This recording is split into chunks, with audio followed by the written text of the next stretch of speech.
Picture a material so widely used that, if it were a country, it would rank among the top 3 CO2 emitters in the world. That material is not oil or coal, it's concrete. Concrete, the backbone of modern civilization, is everywhere, in skyscrapers, roads, dams, and bridges. It's the second most consumed substance on Earth, after water. But making concrete comes with a hidden cost to the climate. The key ingredient that makes concrete possible is cement, a gray powder that acts as the glue binding sand and gravel into solid stone. And producing this ordinary Portland cement in the vast quantities we use today emits an astonishing amount of carbon dioxide, contributing about 7 to 8% of global CO2 emissions. In our push to build the world, we've inadvertently created one of the largest single sources of greenhouse gas pollution on the planet. Why is cement so carbon-intensive? To find out, let's look at how traditional cement is made. The process starts with limestone, a rock rich in calcium carbonate, which is quarried and crushed. The crushed limestone is then mixed with clay or other materials and fed into a giant rotary kiln. Essentially, a huge, slowly turning pipe as hot as about 2,240 degrees. Inside the kiln, the limestone undergoes a chemical metamorphosis. It breaks down into calcium oxide, lime, and releases carbon dioxide gas. This step, called calcination, is unavoidable with limestone. Heating 1 ton of limestone releases roughly half a ton of CO2 purely from this chemical reaction. Meanwhile, to reach such high temperatures, the kiln is usually fired with fossil fuels, like coal or natural gas, which generate additional CO2. The result of this high heat process is clinker, hard, pebble-like nodules of calcium silicate. The clinker is then ground into a fine powder and mixed with a bit of gypsum to become the cement powder that eventually ends up in concrete. From start to finish, making 1 ton of cement can emit nearly 1 ton of carbon dioxide. Multiply that by the 4+ billion tons of cement produced globally each year, and you see why cement is a climate problem.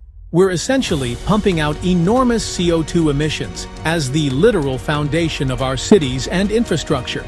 Yet, concrete is indispensable.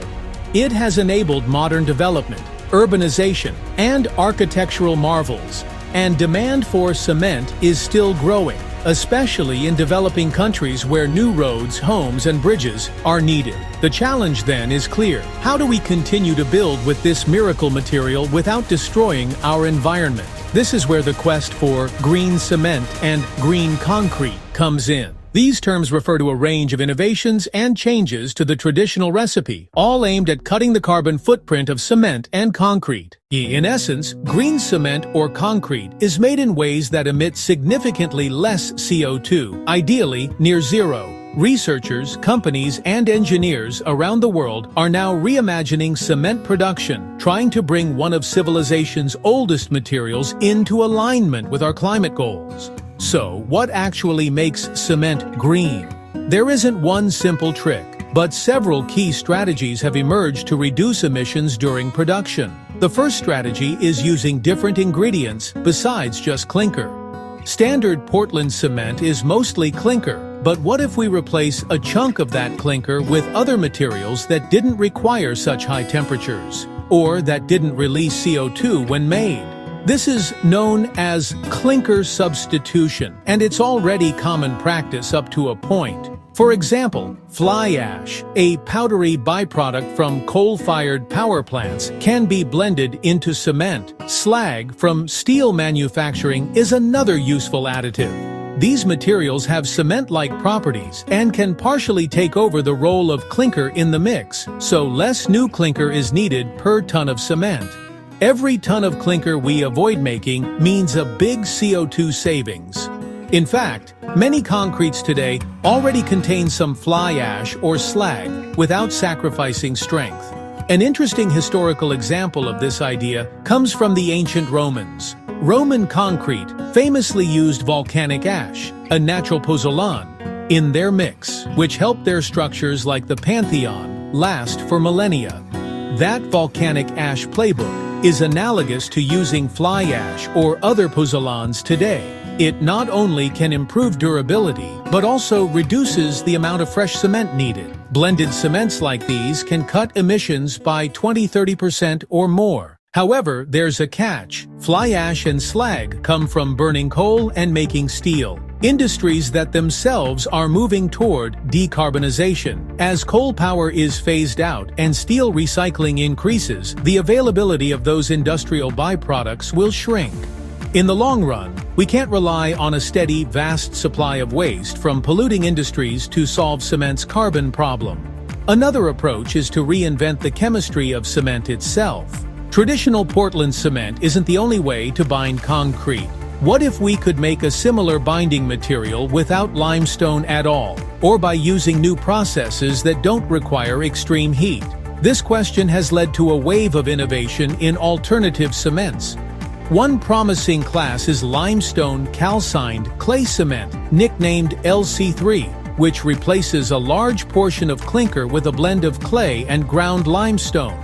Clay is abundantly available and can be activated at lower Kelvin temperatures than clinker. Using calcined clay in cement can slash emissions by about 40% while delivering comparable performance for many applications. Several countries, such as India and Cuba, have started producing and building with LC3-type cement as a greener option. Beyond that, there are more radical departures from Portland cement. Geopolymer cements are one example. They use industrial waste materials like fly ash or slag activated with alkaline solutions to create a binder that doesn't need limestone at all.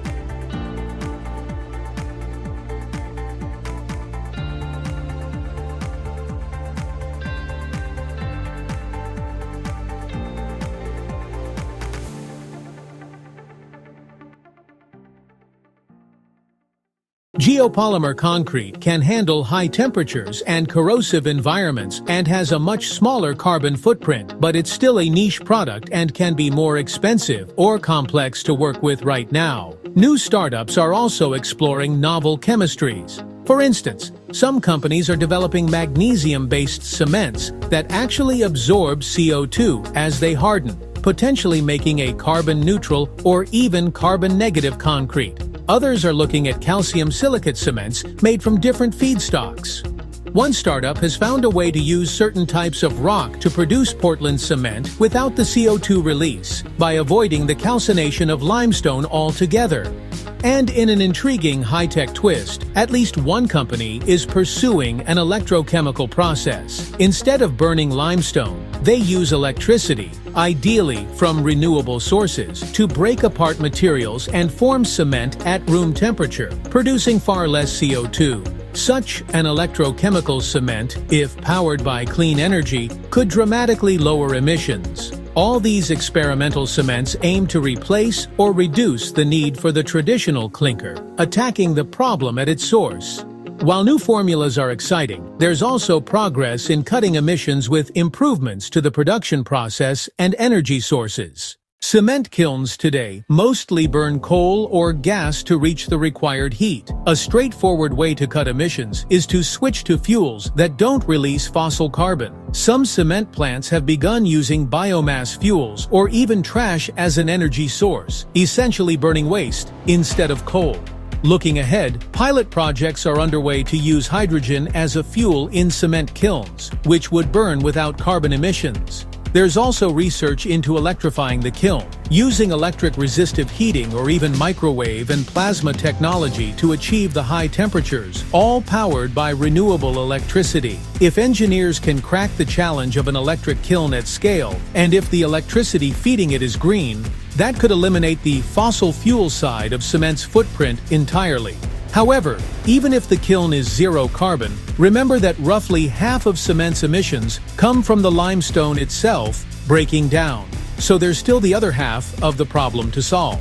That brings us to another major pillar of green cement production: carbon capture and storage, often abbreviated as CCUS. Instead of letting all that CO2 from the limestone and fuel go up the smokestack, what if we capture it? Cement plants are one of the prime candidates for carbon capture technology because their emissions are so concentrated and large. In recent years, several cement facilities have started experimenting with capturing CO2 from their kilns. For example, in Norway, a cement plant is building one of the world's first full-scale carbon capture systems for cement. When it comes online, it's expected to capture around 400,000 tons of CO2 per year, roughly half the emissions of that single plant. That CO2 will be compressed and buried beneath the North Sea. If scaled up globally, carbon capture could allow us to keep using the same cement production methods while drastically reducing net emissions, essentially buying time while other green cement technologies mature. The downside is that carbon capture is expensive and energy-intensive. It requires a lot of equipment and infrastructure, so it might raise the cost of cement, at least until technology improves or carbon prices make it more attractive. Still, many experts see CCUs as a necessary piece of the puzzle, especially for cutting those unavoidable process emissions from limestone. One particularly clever twist is carbon utilization in cement and concrete, making the captured CO2 not just a waste to dispose of, but an ingredient in making new materials. The CO2 reacts with calcium in the mix and mineralizes, effectively getting locked into the concrete as solid calcium carbonate. Not only does this sequester CO2, it can also improve the concrete's strength.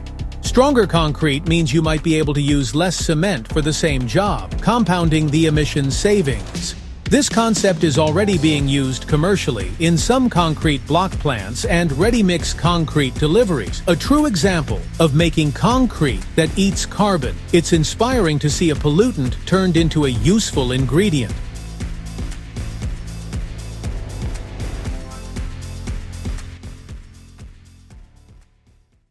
With all these innovations, from new recipes, alternative fuels, to carbon capture, how close are we to truly green cement and concrete in the real world? The encouraging news is that it's already starting to happen, although not yet at the massive scale we need. Traditional cement giants and new startups alike are investing in change. Major global cement companies have committed to reaching net zero emissions by 2050 and are testing various solutions. For example, in recent years Holcim, formerly Lafarge Holcim, Heidelberg Materials, Cemex and others have rolled out products branded as low-carbon or eco-friendly cement. These typically involve higher amounts of supplementary materials like fly ash, slag, or calcined clay, and improved efficiency. In France, a company called Hoffman Green Cement is producing a cement that uses industrial byproducts and special activators, marketed as having a much smaller carbon footprint. They've been able to charge a premium because some customers are willing to pay extra for greener concrete. That's a sign of increasing demand. In the US and Canada, companies are marketing concrete mixes with 30 to 40% lower CO2 than normal, which are being used in everything from pavements to high-rise buildings. Policy is playing a role too. Governments are among the biggest buyers of concrete for highways, public buildings, etc. And some are starting to prefer or even require lower carbon concrete in their projects. For instance, a recent climate action plan in Ireland mandates that publicly funded construction use low-carbon cement where possible. Similar initiatives are appearing in states like California and New York, which are exploring buy clean rules to push industry to supply greener materials. We're also seeing flagship projects showcasing green concrete in action. In one European project, a company used a new type of cement with substantial CO2 savings to build parts of a city's infrastructure, monitoring its performance closely. In another case, a startup manufacturing biogenic building blocks supplied materials for a small architectural installation, demonstrating that even biology can play a role in construction's future. These early adopters are important. They test novel materials in the field and prove that sustainable construction can work. Each successful project builds confidence and knowledge for the next, larger one. The transformation of such a massive old industry is not simple. There are technical challenges, costs, and sometimes skepticism in a field that hasn't changed much in a century. But the momentum for green cement and concrete is real and growing. Industry-wide, there's now a recognition that business as usual is not compatible with climate targets. Meeting that goal will likely require all the strategies we've discussed operating together. Cleaner production processes, alternative materials, carbon capture, and smarter design in construction to use concrete efficiently. In the coming years, we can expect to see more pilot plants and scaled-up projects, more cement kilns running on clean energy, more carbon capture units bolted onto factories, more construction sites opting for green concrete mixes. The story of cement is 2 centuries old. It literally built our modern world. Now we're reimagining that material for a sustainable future. It's a monumental task, but also an exciting one. It means that tomorrow's cities and infrastructure could be built with far less impact on the planet.